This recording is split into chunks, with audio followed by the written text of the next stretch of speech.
दुर्लभ है निगोद से थाव और त्रस गति पानी। नरिकाया को सुरपति दर्शे सो दुर्लभ प्राणी। उत्तम देश सुसंगति दुर्लभ श्रावक कुल पाना। दुर्लभ सम्यक दुर्लभ संयम पंचम गुण धामा।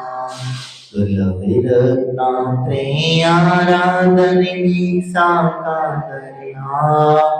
दुर्लभ मुनिवर की व्रत पालन सोते भाव करना। दुर्लभ से दुर्लभ है चेतन बोध ज्ञान पावे। पाकर केवल ज्ञान नहीं फिर में आवे। दुर्लभता बताते हुए यहाँ कहे हैं कि दुर्लभ है निगोद से स्थावर और त्रस गति पाना। स्थावर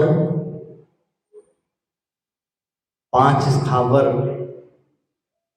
5 ही है ना, 5 स्थावर जैसे जिसमें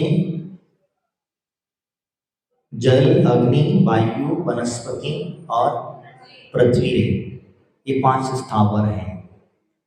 निगोद में जीव अनंत काल से पड़ा हुआ है, अनंत काल से वहां पड़ा हुआ है। कुछ निगोदिया तो अभी तक उस निगोद से बाहर निकले नहीं है। हम बहुत पुण्यवान हैं कि कम से कम उस निगोद से बाहर निकल करके मनुष्य पर्याय को प्राप्त कर लिए। हमने कोई शुभ कर्म किया होगा पूर्व से, इसलिए हम आपसे निकले। कहीं ऐसा मत करना कि निगोद से निकलने के बाद में आप चतुर्गति का भ्रमण करके पुनः निगोद में मत चले जाएं। ऐसे भी जीव अनंत है, कई जीव हैं 84 का चक्कर लगाए, घूमे फिरे, देह बने, मनुष्य बने, आदि आदि पर्याय को धारण किया, तो वो कौन बनता है? वही बनता है जो बस आए रूटीन अपना जैसे संसारिक क्रियाएं करता है। एक रूटीन चल रहा है, वो चलता रहेगा और चल करके वापस पुनः एक इंद्रिय आदि में पहुंच करके निगोद की पर्याय को प्राप्त किया। यहाँ कहते हैं बड़ा दुर्लभ है निगोद से स्थावर काय को प्राप्त करना, बहुत दुर्लभता बताते कहते बहुत ही ज्यादा ही दुर्लभ है वो स्थावर काय। अब स्थावर काय 5 स्थावर मैंने बताए, पृथ्वी बनी, जल बनी, अग्नि बनी, वायु बनी, वनस्पति। प्रतिक्रमण में मैंने बताया था, प्रतिक्रमण के अंदर में आया था। हम कैसे कैसे क्रम से बनते हैं और बनते चले जाते हैं, भाई ये सिर्फ ध्यान रखना। और उसके बाद में कहीं कोई पुण्य कर्म का उदय आ जाता है तो हम निगुद से स्थावर का है और स्थावर का से त्रस गति मिल गई, किसी पुण्य कर्म का ही तो उदय है। इतने लाखों करोड़ों जीव हैं, अरबों से जिसम का एक अनंत जीव पृथ्वी काय में पड़े हैं। कोई पत्थर है, कोई रत्न है, कोई कुछ है, कोई कुछ है, जल है, मिट्टी है, आदि आदि में पड़े। घास में लीजिए, वनस्पति काय जीव के पर्याय ले लीजिए आप, कितनी जितनी प्रकार की घास है उन घासों के अंदर में सब में जीव पाया जाता है। किसी में तो अनंत अनंत पाया जाता है, किसी में सिंगल पाया जाता है, किसी में है जैसे अंजीर आदि होते हैं उसमें असंख्यात जीव भरे होते हैं, बरगद आदि होता है उसके अंदर में असंख्यात जीव होते हैं।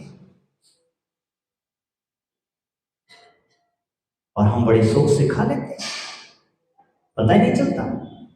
हमें दवाइयों के माध्यम से दे देता है सामने वाला व्यक्ति, कहता शुद्ध है, शुद्ध औषधि तो है, खा गए, पता है कहाँ चला।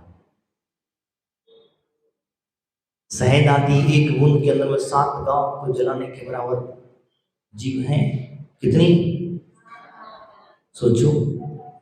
और बड़ी हम शौक से खाते हैं, नहीं खाते? बताएं कफ सिरप कौन पीता है? कफ सिरप जितनी भी आते हैं सिरप जो हैं इनमें सब में हनी पड़ी रहती है। बॉडी लोशन लगाते हो,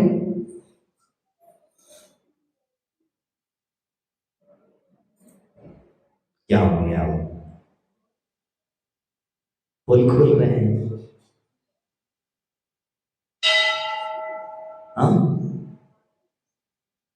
चीजें ऐसी हैं जो आप मेकअप के लिए यूज करते हैं, उनमें भी ये सब चीजें पाई जाती हैं।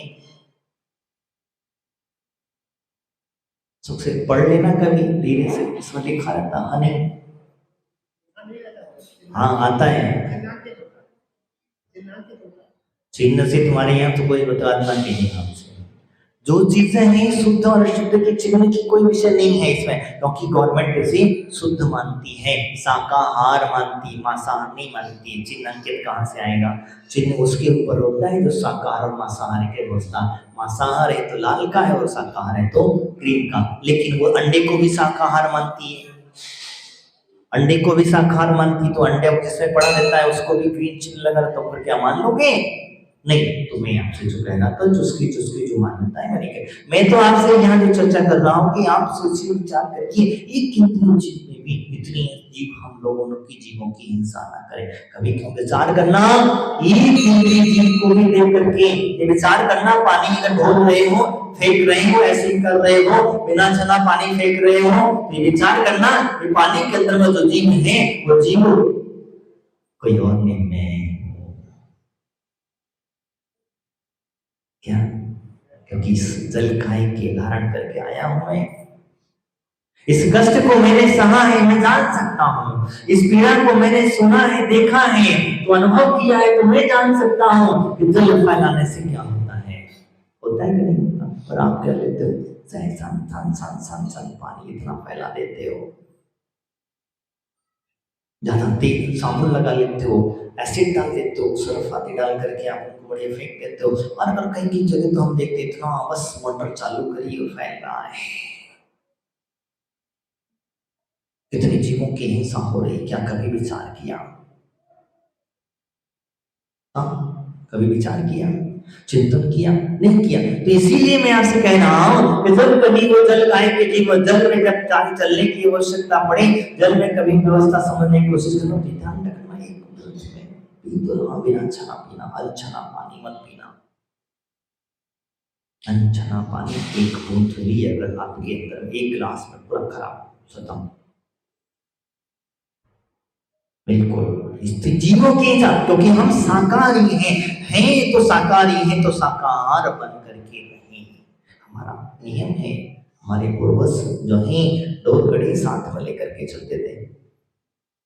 छन्ना उनका एक नियम रहेगा। साधु की पहचान थी पीछे कमंडल शास्त्र, और श्रावक की पहचान थी डोर कड़ी और छन्ना।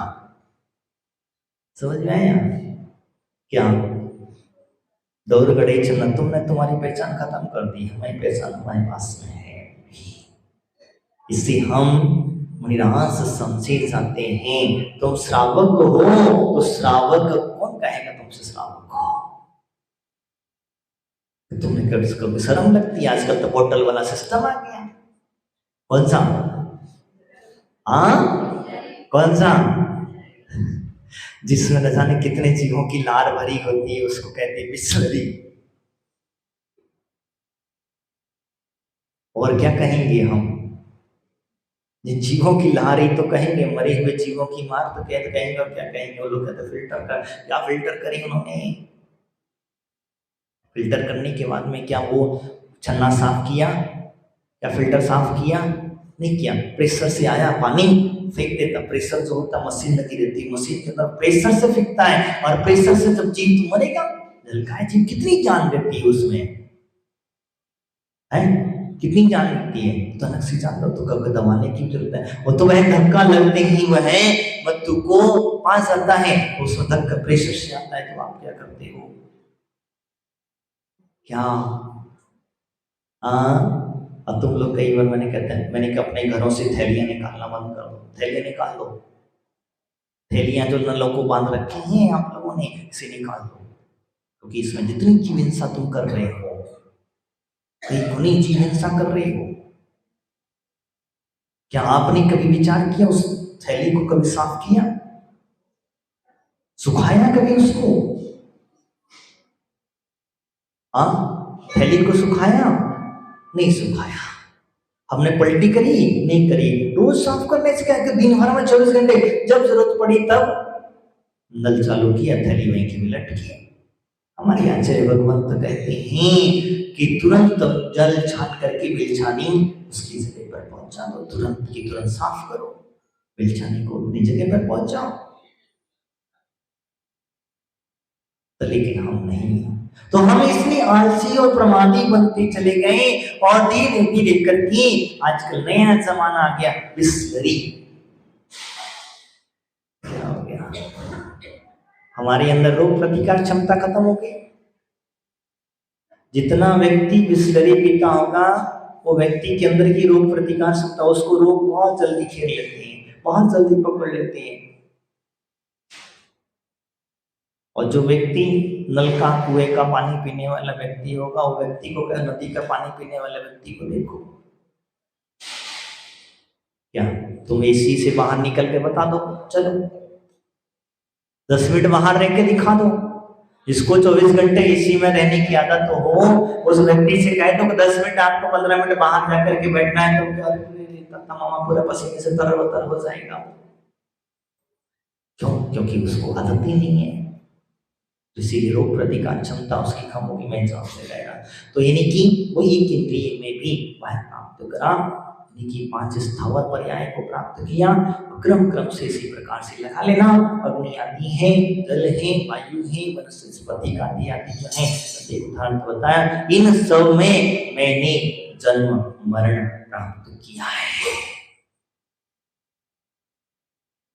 ये महसूस ना मैंने नहीं किया होगा कि मैं डायरेक्ट एक इंद्रिय से निकल कर पंच इंद्रिय बने, इतना पुण्य तुमने नहीं कमाया भरत, सागर चक्रवर्ती के पुत्र नहीं हो तुम। क्या सागर चक्रवर्ती के पुत्र नहीं हो तुम? सारे के सारे निकल करके एक साथ कितने तो जीवन थे, एक साथ जाकर के मोक्ष चले गए, बता, और संसार में भ्रमण करने की जरूरत ही नहीं पड़ी। तो मेरा कहने का तात्पर्य वही है, बड़ा दुर्लभ है निकुत से निकल करके एक इंद्रिय पर्याय प्राप्त कर लेना। और एक इंद्रिय में भी सालों सालों तक, हजारों हजारों वर्षों तक हमने कभी कभी किस पर्याय में, कभी किस पर्याय में, कभी कहाँ तो कभी कहाँ, जिसकी जितनी आयु थी वहां वायु लेकर के जन्मा और मरा। कितनी बार जन्मा मरा इसका पता हमें गिनती नहीं कर पाते हैं। इसीलिए विचार कर लेना, देख लेना, विचार करना, इसके पश्चात कहते हैं वो तरसगत पानी, यानी कि वास्तविकता कहते हैं। अब आके वह बना, 2 इंद्रिय 3 इंद्रिय आदि पढ़ लिया, क्या करा, 2 इंद्रिय बना, 3 इंद्रिय बना, 4 इंद्रिय बना, पंचेंद्रिय संगी असंगी दोनों प्रकार से कहते। तब कहते हैं इस प्रकार से क्रम से, और इन दिन को जीवों को देखते देखते विचार करना, इन पर्याय में मैं घूम करके आया हूं, क्या इन पर्यायों में घूम करके आया हूं मैं, इन पर्यायों में रह करके आया हूं। तो वही इंद्रिय पंचेंद्रिय संगी मना पर्याय आज की बात कहते हैं। आगे चला, आगे इस प्रकार से कहते हैं, आगे बढ़ा, आगे बढ़ करके हो सकता नरक गति को चला गया, क्योंकि पंचेंद्रिय बना, सिंह आदि बन गया, क्रूर प्राणी बन गया, हिंसक आदि पर्याय को धारण कर लिया, हिंसक आदि पर्याय को धारण करते हैं। अब दुर्लभ से दुर्लभ ही बात तो कहते नरक आए को स्वरूप दर्शन।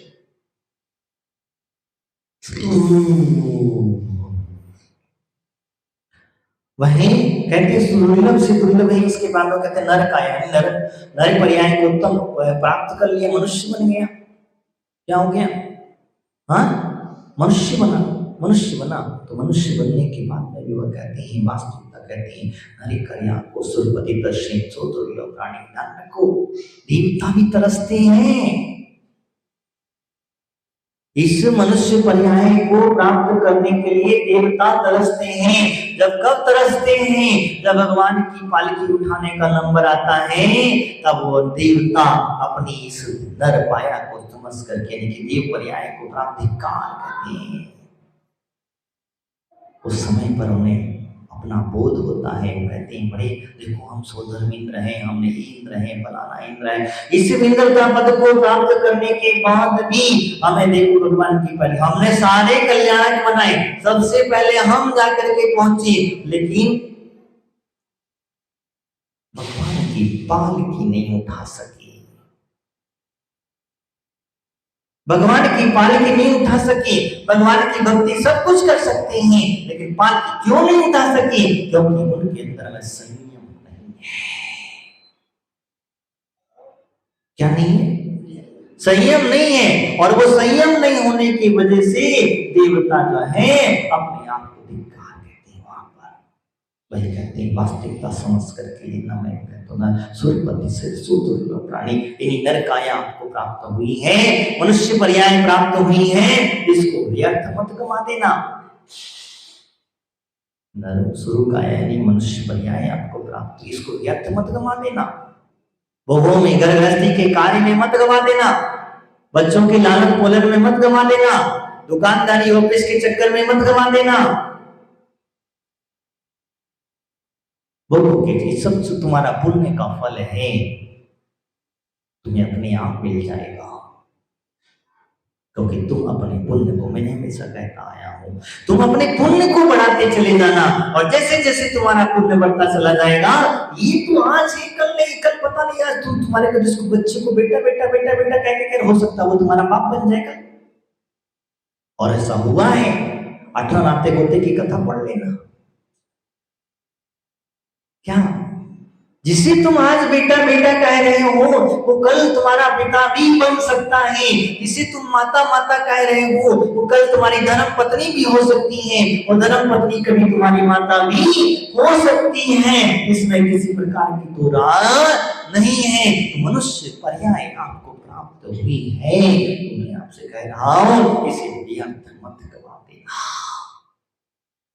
इसे भोगों में मत भटक देना, व्यर्थ की चर्चा में मत भटक देना, इधर उधर की बकवास में मत भटक देना। अगर समय मिला है तो कहते हैं भगवान की पूजा अर्चा आदि कर लेना। क्या पता इसका मैं कहता हूँ सोच सकते हैं। तो कह रहा था भगवान की पूजा दान पूजा आदि में लगा देना, गुरुओं की सेवा अर्चा में लगा देना तो ठीक है। नहीं तो मनुष्य पर्याय जैसे आए थे वैसे कितने जीव हैं, कितने जीव हैं ऐसे आते हैं चले जाते हैं, पाप कर्मों का बंध कर लेते हैं। ऐसे कितने जीव हैं, उन जीवों को देख करके विचार करना। जो मिथ्या दृष्टि जीव हैं उन जीवों को देख करके विचार करना। तो देखो जिन धर्म को नहीं समझ करके, जिन धर्म को नहीं जान करके मिथ्यात्व के चक्कर में जैसे मनुष्य पर्याय को व्यर्थ गंवा रहे हैं। किसी ने कह दिया वैसा कर लिया, सच्चे धर्म को नहीं जाना, सच्चे गुरुओं को नहीं जाना, सच्चे परमात्मा को नहीं जाना। और नहीं जानने की वजह से होता यही है, संसार का परिभ्रमण प्रारंभ हो जाता है। और संसार का परिभ्रमण ही अशुद्धता का कारण, अशुद्धता का कारण नहीं है। अब कई बार होता है, एक विषय पढ़ रहा था, 2 आचार्यों के मेरे सामने प्रमाण मिले, मैं पढ़ करके बड़ा आश्चर्यचकित हो गया। एक कह रहा है अभी नवरात्रि आ रही है, कल से तुम लोग पूजा पाठ करोगे? हाँ करोगे?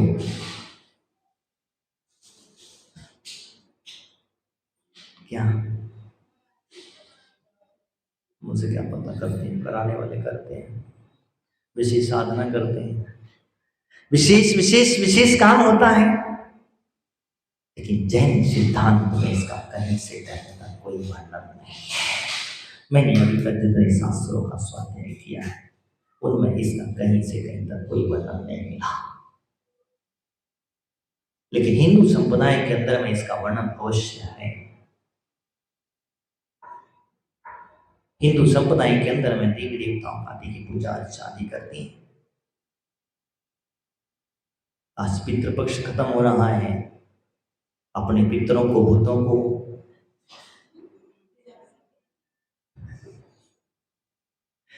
क्या श्रमिक धर्म को नहीं जानते हैं, श्रमिक चर्या को नहीं जानते हैं, जिन भगवान की भक्ति को नहीं जानते हैं।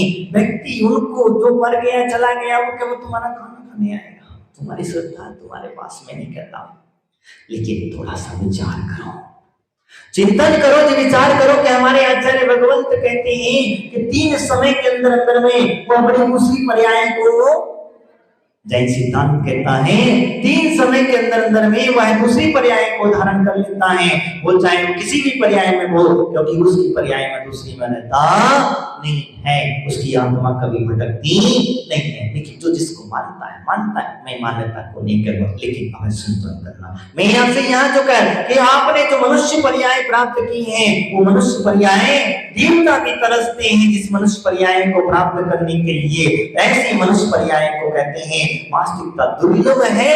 ये मनुष्य गति को पाना अति दुर्लभ कहें हम इसको, क्योंकि दुर्लभ, और आपने इसे अगर व्यर्थ गमा दिया तो पुनः मिलेगी या ना मिलेगी इसकी कोई गारंटी, पूर्व मिली या ना मिली इसकी कोई गारंटी। इसलिए हम हमेशा कहते दान पुण्य करते रहो भैया, अपनी पुण्य को बढ़ाते रहो, दान पुण्य करते, क्योंकि इसीलिए कहते भाई दान पुण्य करते रहोगे तो तुम्हारे एक मनुष्य पर्याय बनवाद में भले ही तुम त्याग कर पाए या ना कर पाए, लेकिन कम से कम दोबारा तो मिल जाएगी, इसकी गारंटी तो तैयार कर लोगे तुम। क्योंकि हमारे आचार्य ने कहा है अल्प आरंभ परिग्रह समस्या, क्या अल्प आरंभ परिग्रह रख लो, प्रमाण बना लो, मनुष्य पर्याय तुम्हारा पक्का है। हर क्षेत्र के नहीं बनोगे, विदेश क्षेत्र में चले जाओगे, विदेश क्षेत्र में नहीं जाओगे, रावत क्षेत्र में चले जाओगे, हो सकता है कोई विद्याधर बन जाओगे,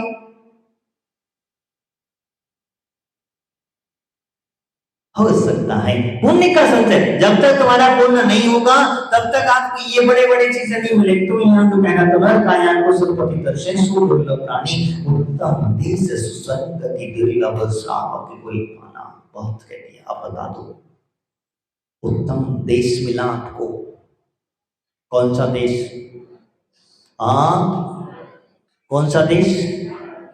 जिस देश में, जिस भूमि पर 24 के 24 तीर्थंकर अनंत अनंत मुनि जन्म लेकर के निर्माण को प्राप्त हुए, ऐसे सुदेश में आपका जन्म हुआ, और जन्म लेकर के आप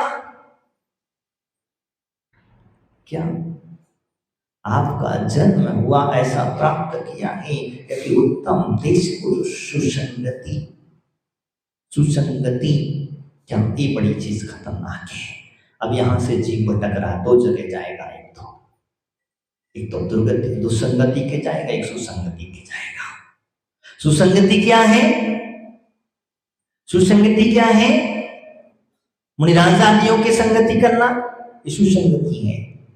त्यागी वृत्तियों की संगति करना, धर्मात्मा जीवों की संगति करना, ये सुसंगति है। सुसंगति का मतलब ये होता है कि आपको अच्छी गति संगति करा करके दुर्गति को बचा करके, समझ में आ रहे ना? अच्छी संगति के साथ में रहोगे तो आप अच्छी गति को प्राप्त कर लोगे। और अगर दुर्गति के दुसंगति के साथ में रहोगे, कोई व्यसनी के साथ में रहोगे, शराबी के कमाड़ी के साथ में रहोगे, मीट मांस मत्स्य खाने वाले व्यक्ति के साथ में रहोगे तो क्या होगा? दुर्गति के पात्र बनेंगे। सुसंगति है, वो तुम्हारे साथ में रह करके तो वो तो सुधर सकता है, लेकिन तुम अगर उसके साथ में रहे तो तुम बिगड़ गए, तो गड़बड़ काम हो गया। और कहती हैं खरबूजे को देख करके खरबूजा रंग बदल लेता है। अब कौन किसका रंग बदलेगा ये तुम्हारे ऊपर है। समझ में आ रहा है ना? खरबूजा खरबूजे को देख करके पकता क्यों है, खरबूजा दूसरे पे। ये देखिए दोनों की विशेषता देखिए ना, किसी ना हमने पकाया ना कुछ, केवल दोनों एक दूसरे को देख करके रंग बदल लेता। गिरगिट को देखा होगा आपने, रंग बदलते। तो इनकी मैं नहीं कह रहा हूं, मैं आपसे वही कहता हूं, तो अच्छी संगति करना, किसी करना अच्छी संगति करना, दुर्जन लोगों की संगति मत करना, क्रूर प्राणियों की संगति मत करना। और प्राय करके जो जितना मना करता, लेकिन एक विशेषता हमने देखी है, तो जितना हम मना करते ना उतना ज्यादा तुम उसी रास्ते पर जाते हो। माता पिता बच्चे से कहें कि बेटा उसके साथ में मत रहो, तो वो जानो बच करके उसके साथ ही रहेगा। माता पिता को समझ में आ रहा है कि भैया उसके साथ में, क्योंकि उनका अनुभव वो बता रहे हैं, उन्हें कुछ समझा इसलिए कह रहे हैं, वो तुम्हारे भविष्य के लिए कह रहे हैं। लेकिन तुम तो कहते हो अरे मेरे माँ बाप रोती है, गुरु अगर आपको रास्ता बता रहा है, आपसे कह रहा है, तो आपके अच्छे के लिए कह रहा है।